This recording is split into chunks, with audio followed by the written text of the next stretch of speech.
क्योंकि मानती भी हैं लोग कि हाँ यार भूत जैसा और ऐसा कुछ हो जाए या कुछ लग जाए, ऐसा मानती हैं आप भी, ये चीज़ें हम सुनते भी हैं। कभी आपने वो चीज़ महसूस की?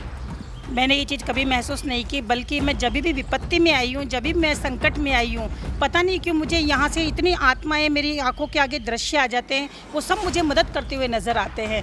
जैसे मैं अस्थियाँ विसर्जन करने के लिए भी जाती हूँ, तो मैं करीबन 400 लोगों की, 500 लोगों की, 600 लोगों की ऐसे इकट्ठी करके लेकर के जाती हूँ। और मैं गाड़ी लेके जाती हूँ तो मुझे दिखता है कि सब लोग मेरे इर्द गिर्द है। और जो स्टाफ है उसके अंदर एक पुरुष ऐसा है कि वो पहले जाँच करता है कि ये हिंदू है या मुस्लिम है, और अगर कोई बाय द वे ऐसा हो भी जाए तो वो कब्र से वापस उठा करके और यहाँ ले आता है। और आपने उसको दफना भी दिया था, फिर बाद में उसकी फैमिली आ गई थी, तो क्या हुआ था? फैमिली आ गई थी तो 4 दिन के बाद वो फैमिली आई थी और उसको गड्ढे से निकाला गया। जब गड्ढे से निकाला तो उसके लाखों कीड़े लग रहे थे, लाखों कीड़े उस पर रेंग रहे थे। एक दिन में 40-40 बॉडियों का अंतिम संस्कार हुआ है यहाँ पे। ऐसे लगता था कि पता नहीं कितनी अग्नियाँ निकल रही है, पूरा शमशान लाल लाल नजर आता था। अंतिम संस्कार, आपने सुना है कि इंसान जब देह त्याग देता है तो उसका अंतिम संस्कार किया जाता है। अपने लोग तो कर देते हैं, पर ऐसे लोग, अज्ञात लोग जिनका कोई परिवार नहीं होता या फिर परिवार से भागे हुए होते हैं या फिर ऐसे ही होते हैं जिसे लावारिस शव कहा जाता है, उसका अंतिम संस्कार कौन करता होगा? कभी सोचा है आपने? आज हम इसी पर थोड़ी सी चर्चा करेंगे। मेरे साथ संतोष जायसवाल यहाँ पर हैं। हमारे यहाँ मैडम का मैंने सुन के ही मैं चौंक गई थी। अब तक कितने अंतिम संस्कार किए मैम आपने? हमने अभी तक कम से कम 7,000 के आसपास अंतिम संस्कार कर दिए। 7,000 के आसपास। अब अचंभे की बात क्या है ये सुनिए। हमारे यहाँ वो देश जहाँ पर महिलाओं को पहले ही बोल दिया जाता है कि तुम्हें जाना ही नहीं है। अंतिम संस्कार में शमशान घाट पर महिलाओं को मना कर दिया जाता है, पहले अलाउ ही नहीं है कि महिलाएं भी जाएंगी। हमेशा पुरुष जाते हैं और पुरुष ही अंतिम संस्कार करते हैं। यहाँ पर संतोष जी, लोग सुनकर ही चौंक जाएं, राजस्थान की ऐसी महिला जो खुद लावारिसों का अंतिम संस्कार करती है। राम राम मैडम। राम राम। अच्छा मैम, एक बात बताइए, पहला सवाल तो लोग यही कर देंगे आपको देख के, एक महिला होके ये काम करना? एक महिला होकर के ये काम करना मुझे कोई बड़ी बात नहीं लगती है, क्योंकि मैं शुरू से कर्मठ महिला रही हूँ। शुरू से मैं बिजनेस वूमेन हूँ और मैं बचपन से सोशल नेचर की भी हूँ, क्योंकि बचपन से मेरे जहन में ये चीज़ बसी हुई है, क्योंकि मैं गीता पाठी महिला हूँ और गीता मुझे ये उपदेश करती है, ये सिखाती है कि भगवान श्री कृष्ण ने कहा है कि हमारा जितना सामर्थ्य है और हमारे सामर्थ्य के अनुसार हम किसी की मदद कर सकते हैं तो हमारा हिंदू धर्म सार्थक होता है। अच्छा एक बात बताइए, कई बार महिलाएं जब ऐसे पहल करती हैं, राजस्थान में भी खास करके, तो बाकी पड़ोसी लोग बोला करे कि अरे दूरा ही रहो, ज़्यादा बोलो नहीं, ये तो वहाँ जाके ऐसे अंतिम संस्कार करती हैं और ऐसे। आज भी लोग ये सोचते हैं, आप मानती हैं? कभी आपको ऐसी चीज़ें फेस करने को मिली कि लोग ऐसे विरोध कर रहे हैं आपका? मैंने ये चीज़ें बहुत फेस की है। जब मैंने ये काम करना शुरू किया था, लोगों ने मेरा बहुत विरोध किया था, लोगों ने मेरी बहुत निंदा भी की थी, लेकिन मैंने इन चीज़ों की परवाह ना करते हुए मैं कदम दो कदम आगे बढ़ाती गई और इस काम को करती रही। और इस काम करने के बाद ये अंजाम है कि आज महिलाएं मेरी नकल करके और इस काम को करने की कोशिश करती हैं। अरे गजब। अच्छा एक बात बताइए मैम, अभी जब मैं भी आई, जब आप शमशान का नाम सुनते हैं, हम लोग जब कैमरा वैमरा पैक कर रहे थे ऑफिस में, तो मैं भैया को कह रही थी कि भैया यहाँ करो, हाथ के ऊपर राम जी का नाम लिख लो। हम दोनों लिख कर भी लाए। पहली बार शमशान, मैं तो पहली बार ही आई, तो मैंने इनको बोला हनुमान चालीसा पढ़कर चलें क्या? आदमी इतना खौफ में रहता है जब वो शमशान घाट जाता है, तो क्योंकि मानती भी हैं लोग कि हाँ यार भूत जैसा और ऐसा कुछ हो जाए या कुछ लग जाए, ऐसा मानती हैं आप भी, ये चीज़ें हम सुनते भी हैं। कभी आपने वो चीज़ महसूस की? मैंने ये चीज़ कभी महसूस नहीं की, बल्कि मैं जब भी विपत्ति में आई हूँ, जब भी मैं संकट में आई हूँ, पता नहीं क्यों मुझे यहाँ से इतनी आत्माएं मेरी आंखों के आगे दृश्य आ जाते हैं, वो सब मुझे मदद करते हुए नज़र आते हैं। और जब से मैंने ये काम शुरू किया है तब से मेरी ज़िंदगी के तमाम कष्ट ख़त्म हो गए हैं। मैम पर लोग कहते तो हैं कि ऐसा कुछ होता है, आपने कभी महसूस नहीं किया कि कोई है जो पास खड़ा है या फिर ऐसा कुछ? मैंने कभी महसूस नहीं किया, बल्कि मुझे तो इन लोगों की दुआएं महसूस होती है, क्योंकि मुझे दिखती हैं ये।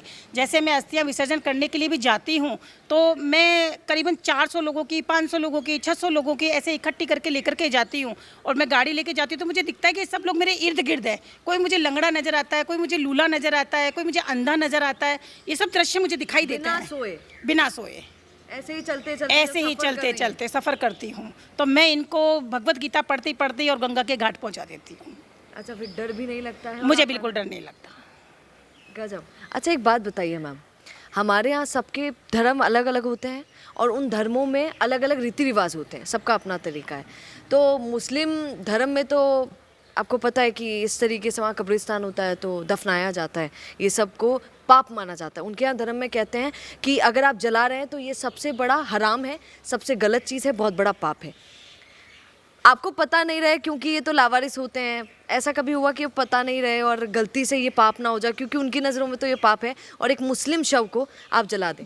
हमारे यहाँ ऐसा कभी नहीं हुआ, क्योंकि हमारी संस्था में जितना भी स्टाफ काम करता है, यहाँ के लिए स्टाफ अलग है और मुस्लिमों के लिए स्टाफ अलग है। और जो स्टाफ है उसके अंदर एक पुरुष ऐसा है कि वो पहले जांच करता है कि ये हिंदू है या मुस्लिम है, और अगर कोई बाय द वे ऐसा हो भी जाए तो वो कब्र से वापस उठा करके और यहाँ ले आता है कि ये हिंदू है, और अगर यहाँ ऐसा कोई आ जाए तो वो वापस ले जाता है कि ये मुस्लिम है। हिंदू है तो उसको दाग संस्कार किया जाता है और मुस्लिम है तो उसको दबाया जाता है। उठाकर वापस ले जाता है मतलब? हाँ, ले जाता है। एक दो बार ऐसा हुआ है कि जैसे मुस्लिम शमशान घाट के अंदर एक हिंदू था, और जब उसको गाड़ने लगे तो पता लगा कि ये तो है ना हिंदू है, तो उसको बाकायदा लेकर के आए और यहाँ पे आकर के उसका दाग संस्कार किया। हाँ, और अभी सर जी बता रहे थे जयपुर की एक घटना है सिंधी कैंप की, एक मुस्लिम शव था आप लोगों को मिला। अब बाद में पता, मतलब आपने वो मुस्लिम ही था, आपने हैदराबाद का था और आपने उसको दफना भी दिया था, फिर बाद में उसकी फैमिली आ गई थी, तो क्या हुआ था? फैमिली आ गई थी तो 4 दिन के बाद वो फैमिली आई थी और उसको गड्ढे से निकाला गया। जब गड्ढे से निकाला तो उसके लाखों कीड़े लग रहे थे, लाखों कीड़े उस पर रेंग रहे थे, उन पर निकाल करके और वो अपने इंसान को हैदराबाद लेकर के गए। वो राजी क्यों नहीं हुए? वो राजी इसलिए नहीं हुए, बोले कि वो पैसे वाले बहुत थे, किसी कारणवश उसकी मानसिक स्थिति खराब हो गई थी जिससे वो यहाँ आया और पता नहीं कब मर गया, और लोगों ने लावारिश उसको समझ लिया।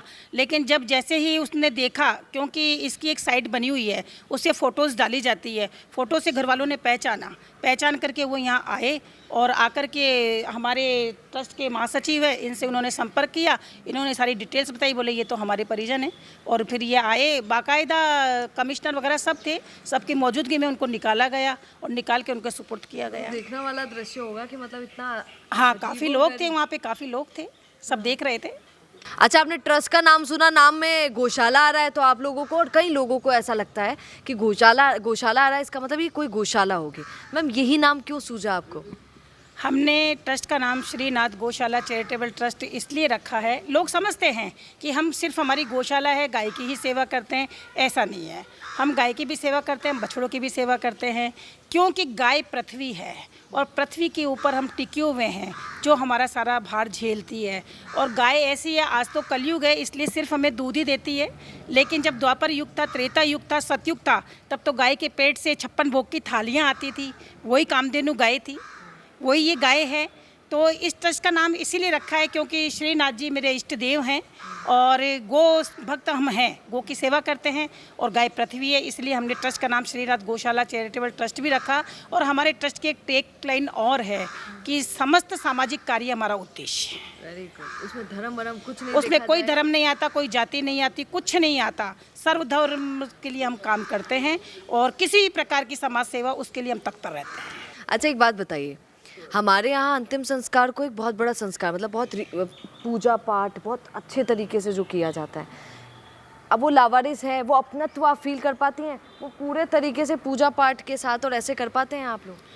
देखो, हिंदू धर्म में अंतिम संस्कार को लेकर के सब अपने अपने धर्म के अनुकूल करते हैं। ये बात सत्य है कि अंतिम संस्कार एक बहुत बड़ा विधि और विधान है, और जैसे एक यज्ञ होता है उसी प्रकार से अंतिम संस्कार किया जाता है। लेकिन मैं झूठ नहीं कहूँगी, क्योंकि हम इनका करते हैं, हमारे पास एक तो होता नहीं है, महीने में समथिंग 70-80 होते हैं, लेकिन हम हिंदू धर्म के अनुसार गाय का घी इन पे डालते हैं, गाय के कंडे हम इन पे रखते हैं, ये 5 कुंटल लकड़ी होती है, वो होती है, पूरा विधि विधान से उसको किया जाता है। जितना हमारे हम ये हवन सामग्री डाली जाती है, यथाशक्ति हम इनका बहुत अच्छा करते हैं अंतिम संस्कार। गजब। और अब तक आपने 7,000 कर दिए हैं, अभी भी कोई आने वाला है ऐसा कुछ आप बोल रही थी? अभी डेड बॉडी आने वाली है जिसका अंतिम संस्कार होगा, आती रहती है। कोरोना में कोई नहीं था, सब लोग डर रहे थे, हमारी एक संस्था जिसने कोरोना में ये सब किया, और यहीं पे हमारे कर्मचारी भी सब थे। एक दिन में 40-40 बॉडियों का अंतिम संस्कार हुआ है यहाँ पे। ऐसे लगता था कि पता नहीं कितनी अग्नियाँ निकल रही है, पूरा शमशान लाल लाल नज़र आता था।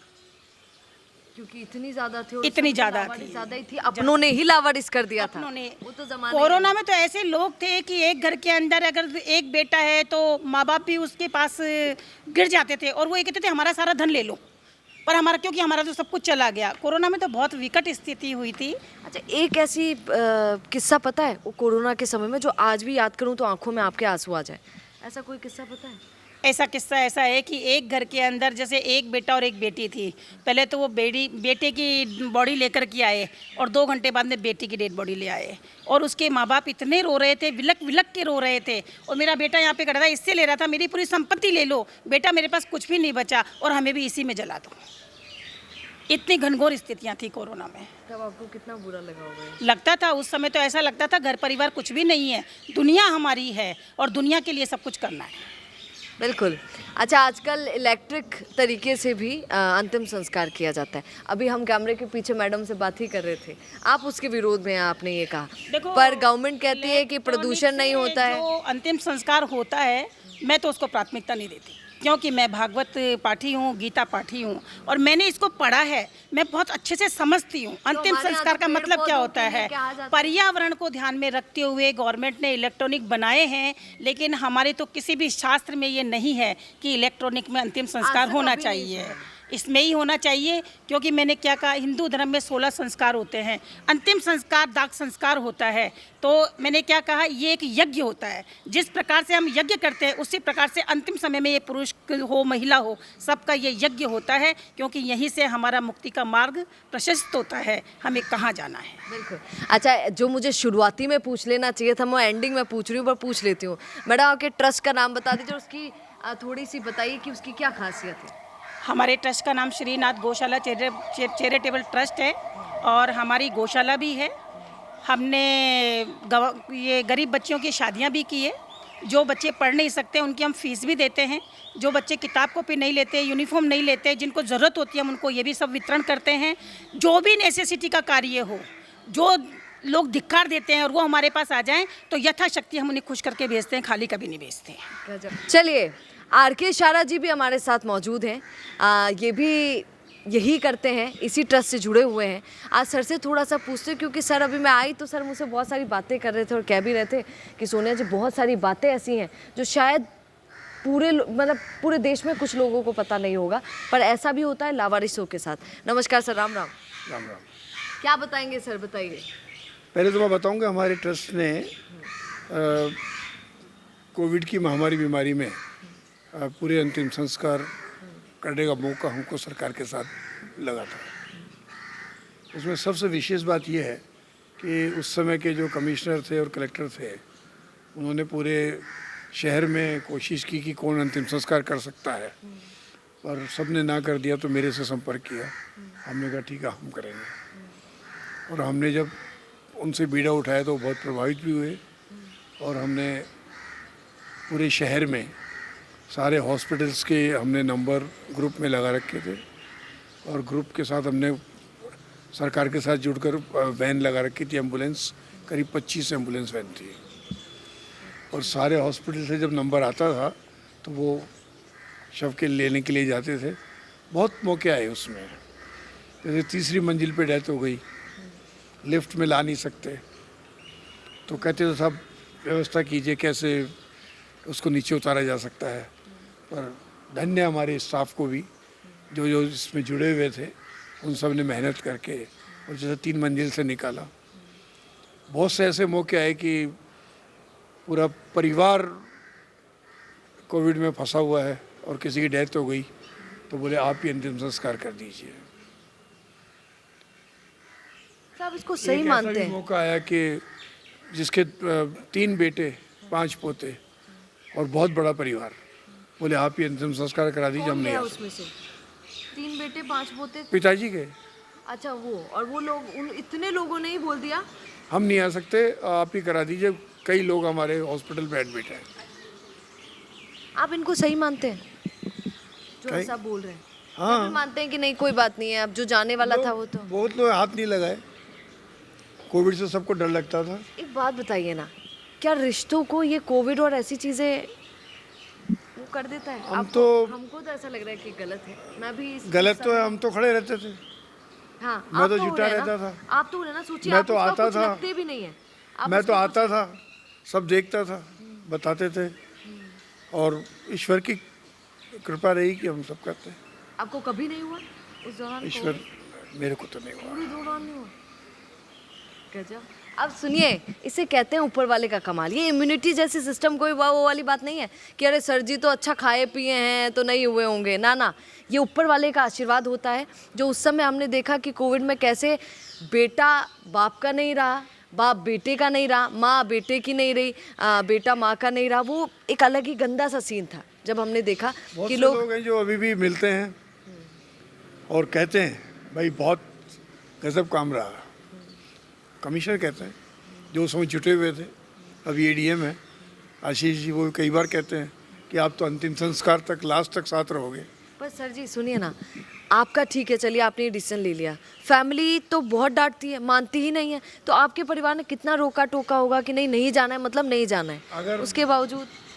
कर गुजरने की तमन्ना हमारे दिल में, देखा कितना जोश बाजुओं का दिल है। भाई साहब गजब। काम करने की क्षमता अगर हो तो काम करने में कोई बुराई नहीं होती। और परिवार वाले रोके नहीं? कुछ नहीं रोके, काम करते थे। किसी ने कुछ बोला नहीं? बोलते थे, बोलो, आपने सुना नहीं? सुना नहीं। उन्होंने बोला, आपने सुना नहीं। गजब। क्या कहेंगे सर, ये किस तरीके से हमारे आज? पंडित जी ने बहुत सारा, इनकी भी लीजिए आ आपने जाइए, बात। नहीं इधर ही आ जाइए, सुनिए कंटिन्यू में आइए, एक बार आइए भैया, दिख जाएंगे। पंडित जी हैं, राम राम। पूरी भूमिका निभाई है कोविड में भी और अभी भी। गजब। आपके परिवार में कितने बच्चे हैं आपके? मेरे 3 बच्चे हैं। 3 बच्चियां हैं। अब आप सोचिए, सुनिए, आपका तो त्याग है ही, इनका त्याग देखिए कितना बड़ा है। आपकी पत्नी कहती नहीं थी, आप मारवाड़ी हैं, आपकी पत्नी कहती नहीं थी कि जी कंडा जाओ आपने 3-3 छोरिया, हाँ देखिए 3-3 छोरिया और ते आंग कर रहा। नहीं, कुछ भी नहीं बोला। कुछ भी नहीं, उन आपकी पत्नी ने ही नहीं बोला? हमारा तो ये खानदानी काम है, यहाँ का दाह संस्कार कराना था। और अगर सोचिए आपको कोविड हो जाता तो? कोविड हो जाता तो सरकार की तरफ से हमें यहाँ ही मेडिसिन की वो उपलब्ध थी सारी चीज़ें। अच्छा, और उस दौरान में आपको, इनको और मैम को किसी को भी नहीं हुआ था? सब 24 घंटे यहीं थे हम। और फिर परिवार के पास जाते थे तो फिर वो सैनिटाइज मगर सब होके जाते थे सैनिटाइज वगैरह, मगर कब सुबह होती थी कब शाम होती थी मालूम ही नहीं पड़ता था, इतनी सेवा करी। तो 3 बच्चियों का जहन में नहीं आया एक बार भी? क्योंकि आता है सर, ये बोलने की बात है जो आप सब लोग आज बोल रहे हैं। ईश्वर की कृपा थी। ईश्वर की बहुत कृपा थी, कुछ भी नहीं हुआ। तो बच्चियों की टेंशन नहीं, पता है कि हाँ ऊपर वाला सही रखे। ऊपर जी ठाकुर जी का आशीर्वाद था, नीचे मैडम का आशीर्वाद था। क्या हुआ? बिल्कुल, वेरी गुड। बताइए तो ये सब चीज़ें हैं।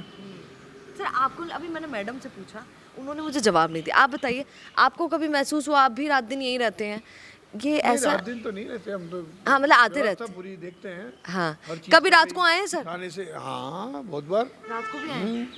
मैं अभी बोल रही अभी थी, मैं चांदपोल का और लालकोटी का मोक्ष धाम के इलेक्ट्रिक में मैं सहयोगी हूँ। तो सर बताइए ना, फिर आप रात को भी आए हैं तो आपने भी कभी? मैं तो कई बार जाता हूँ। कभी मैं तो महसूस वहाँ ही नहीं? हम तो बॉडी के साथ भी कई बार रहते हैं बहुत। तो फिर सर ये क्यों बना हुआ है लोगों के दिमाग में? है और शमशान लोग से अपने नहीं अपने घरे, मैं तो इलेक्ट्रिक में वहाँ आती खड़ा रहता हूँ, खुद भी कई बार लगा देता हूँ। गजब। अच्छा हाँ, ये इलेक्ट्रिक की बात सर ने ही बोली थी, आप कितना सही मानते हैं इसको? देखिए समय बदल गया, हर चीज देश बदल गए, हर चीज़ बदल गई। तो क्यों ना ये जब भी सरकारें ही बदल गई और सब काम हो गया तो फिर इसमें बुराई नहीं है किस बात की। अगर कोई चीज़ पर्यावरण के हिसाब से या आबादी बढ़ गई है, कहाँ से कहाँ पहुँच गई है, तो अब क्यों ना बिजली वाले से ही करते हैं? एक शव में 5 क्विंटल लकड़ी लगती है, अगर उसकी बचत होती है तो आज पूरे देश में लगाओ कितनी लकड़ी लगती होगी। चल रहा है, लोगों में आ रही है इस बात की कि हमें करना चाहिए। पर सर सुनिए ना, एक बेटी अपने पिता से इतना कनेक्टेड है, उसके लिए वो पिता का जो शव है वो शव नहीं है, उसके लिए उसका पिता ही है। वो कैसे अपने आप को इतनी हिम्मत देगी कि वो बिजली वाले से करवा दे? ऐसी कोई बात नहीं है, बिजली वाले में करने से कोई नुकसान तो है नहीं। सर मन नहीं मानता? मन नहीं मानता, बहुत लोगों का नहीं मानता। ऐसा लोग सोचते हैं शांति भी मिलेगी कि नहीं आत्मा को, क्योंकि यही प्रोसेस है जिससे शांति मिलती है। कहीं मेरे पिताजी भटकते तो नहीं रहेंगे, कहीं मेरी बेटी, कहीं मेरी माँ। ऐसा कोई, वो कहते हैं कि इसमें क्या, मैं आपको बता दूं क्या क्या भेद है इसमें। शव को डब्बे में डाल दिया जाता है, तो लोगों में ये भ्रम है कि उसकी आत्मा भटकती होगी डब्बे से, और इसमें आत्मा निकलती है, ऊपर जाती है। मैं जानता हूँ इस बात, अच्छा, ये थॉट है लोगों का जो आप बता रहे हैं, हालांकि क्योंकि जाने वाला तो जा चुका है। मैं 2 गाड़ियाँ रोज शव की टेलीफोन आते हैं ले जाने लाने के लिए, उसको तो पहले कहता हूँ इलेक्ट्रिक में करा लो, तो वो कहते नहीं लकड़ी में करा रहा है सर। तो मैं सब जगह भिजवाता हूँ ना, यहाँ भी आती है गाड़ी, वहाँ भी आती है। लावारिस नहीं, उनको गाड़ी देते हैं, दूसरे लोगों को भी। सबसे ज्यादा क्या करवाते हैं सर, इलेक्ट्रिक वाला करवाते हैं कि ये वाला? नहीं, ज़्यादा लकड़ी से होता है। ज़्यादातर लकड़ी से ही होता है। अच्छा, ऐसा कभी हुआ कि आप लोगों ने करवा दिया है उसका दाह संस्कार और उसके बाद कोई उठ के अचानक आ गया हो, ये मतलब ये वाला, वो वाला नहीं, दफना देते हैं वो वाला नहीं, ये होने के बाद कभी कोई आया हो, अरे वो तो हमारा था फलाना आए, बहुत और आए। तुमने किया, फिर बहुत आए। फिर आपने क्या कहा? कहते हैं भाई अंतिम संस्कार हो गया, अस्थियाँ चली गई हरिद्वार, बहुत एहसान मानते हैं, कम से कम मोक्ष तो मिला। जो काम वो नहीं कर सकते थे वो हमने कर दिया। जहन में कोई कहानी याद है, कोई किस्सा याद है बहुत है। जो आज भी याद आता? नहीं, जो बहुत भयंकर याद आता, जो आज भी याद है कि हाँ यार ये वाली कहानी। एक व्यक्ति था जो सुबह सुबह डेथ हुई थी उसकी घूमते हुए, और ऑटो रिक्शा वाले ने उसको डालकर एसएमएस के बाहर छोड़ दिया। एसएमएस में वो उसको बाढ़ में डाल दिया, जिंदा था कई दिन तक। हाँ, और अब क्या होता है, उन्होंने गुमशुदगी जब रिपोर्ट दर्ज करा दी, परिजन बढ़िया थे, ढूंढते रहे मेरा परिवार का आदमी कहाँ है कहाँ है।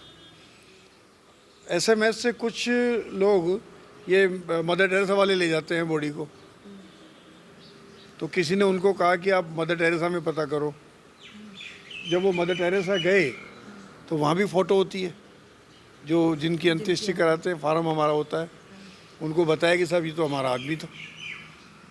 तो इतने दिन 2-3 महीने पहले उसकी डेथ हो गई और अंत्येष्टि भी हो गई, तो साहब उसकी अस्थियाँ कहाँ हैं? उन्होंने हमसे संपर्क किया, हमने कहा साहब उसकी अस्थियाँ तो हरिद्वार चली गई। वो धन्य मानते हैं इस बात को वो कि कम एक विश्वास हो गया उनको कि जो मेरा आदमी जो मरा था, मेरा परिजन था, उसका मोक्ष हो गया, हरिद्वार में चला गया।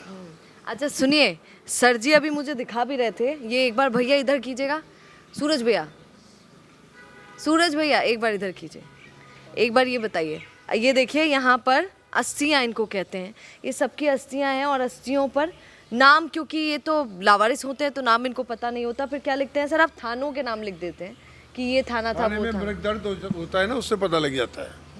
तो यहाँ पे उस हिसाब से पैक करके रख दिया जाता है। क्या करते हैं और फिर? एक किस्सा बता दूँ, हाँ प्लीज बताइए। एक किस्सा और है। एक बार सर जी की तरफ कीजिए। हाँ, एक सीकर का परिजन, जो जयपुर में उनका मकान था, बिजली का बिल जमा कराने जेब में बिजली का बिल रखकर मानसरोवर में घूम रहे थे, गश खाकर गिर गए, डेथ हो गई। उनकी अंत्येष्टि हो गई शिप्रापत थाने से। 6 महीने के बाद वो 6 महीने परिवर्तन ढूंढते रहे, सब थानों में गए, पता लगा था उस आदमी बिजली का बिल था, पता लगा मेरे पिताजी की तो मृत्यु हो गई। फिर हमने 6 उनको, महीने लगे। राजस्थान की राजस्थान नहीं पता लगता, लोग ढूंढते रहते हैं, लोग समझते हैं कि कहीं किसी अवस्था में इधर उधर चले गए होंगे, बाहर चले गए होंगे। 6 महीने के बाद वो 2 साल के बाद भी एक व्यक्ति आया हमारे पास। आप 6 महीने की बात मत 2 कीजिए, साल के बाद 2 साल के बाद भी आया एक व्यक्ति, वो भी बाहर का था। हकीकत में लावारिस लावारिस होता नहीं है। देखो हकीकत क्या में है कोई कि तो होता ही है। वक्त का मारा होता है, वक्त, ये हुई ना बात, ये आपने नाम दिया है, लावारिस नहीं, वक्त का। वक्त का मारा होता है। कोई तो ठुकराए हुए होते हैं परिजन से।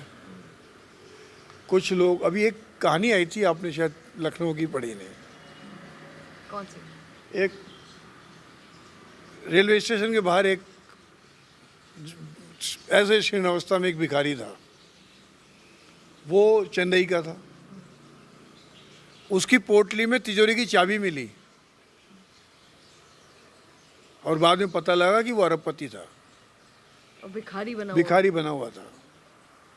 कुछ लोग मानसिक स्थिति खो देते हैं, निकल जाते हैं घर से। कुछ लोग ठुकराए हुए होते हैं घर से, या कुछ लोग बीमारी से तंग आकर निकल जाते हैं। बहुत सी बातें होती हैं इसमें, बहुत बड़ी किताब है, मैंने लिखी अच्छा भी है। सर, हमें तो पता नहीं है पर सुना ही है, मैं मैडम को भी अभी कैमरे के पीछे बोल रही थी कि हमारे यहाँ ऐसा बोला जाता है कि दाह संस्कार किया जाता है तो व्यक्ति को पहले तो बहुत अच्छे से नहला धुला के अच्छे से साफ़ सुथरे कपड़े बना के और लेकर जाते हैं, फिर उसके बाद उनके वस्त्रों को निकाल दिया जाता है, उतारा जाता है। इसमें कितनी सच्चाई है? सच्चाई है बिल्कुल। हकीकत में ऐसा ही होता है? तो फिर कौन ये प्रोसेस सारे करते हैं? देखो हमारे यहाँ तो इसलिए नहीं हो पाता है मैं यही कह रही हूँ। हाँ। कि ये जो अंत्येष्टि अज्ञात की लावारिश की होती है ना, वो कई दिन की होती है, तो उसके कपड़े तो वो जब मोर्चरी में होते निकाल देते हैं, पर मोर्चरी में उसको कपड़ा पहनाया जाता है जो वाइट कपड़े से उसको लपेटा जाता है और उसके ऊपर लेप भी किया जाता है केमिकल का, वो वहीं से कर दिया वहीं जाता से है। कर दिया। फिर आपको उसको उतारना नहीं पड़ता वो सफ़ेद कपड़े को, या उसको आप डायरेक्ट? नहीं, हम फोटो वोटो रखते हैं, हम भी खींचते हैं फोटो, हम उसका चेहरा देख लेते हैं। हमारा जो एक स्टाफ है जो लाता है मुस्लिम, वो थाने में ही चेक कर लेता है कि मुस्लिम है हिंदू है, तो उसको उसी तरह से प्रोसेस में काम किया जाता है। और उस वाइट कपड़े के साथ ही उसको लिटा वाइट के कपड़े के और साथ कर दिया। कपड़ा भी कभी कभी हटा है, पर वाइट कपड़े के साथ ही, क्योंकि हम वो काम नहीं कर सकते जो परिजन परिजन कर सकते हैं। मेरा वही सवाल है आपसे। तो आपने सुन लिया है, क्या इस पर कहेंगे? ये जो अच्छा काम, जो अच्छी पहल समाज के लिए कर रहे हैं, इस पर क्या कहेंगे? कमेंट जरूर कीजिएगा। बने रहिए द फैक्ट इंडिया के साथ। नमस्कार। रुकिए और जरा ध्यान से सुनिए। क्या आप हमारी इन खबरों से अपने व्यापार को भी बढ़ाना चाहते हैं? तो आप भी खबरों के दौरान इस तरह के एलिमेंट्स पर अपना विज्ञापन दे सकते हैं, या फिर ऐसे खबर के 1 मिनट बाद अपना पूरा विज्ञापन डलवाएं, जो कि 8 लाख से ज्यादा सब्सक्राइबर्स और फॉलोअर्स वाले द फैक्ट इंडिया चैनल्स और पेजेस से राजस्थान के कोने कोने में पहुंचेगा और इससे आपका व्यापार, ब्रांड सब कुछ बढ़ेगा।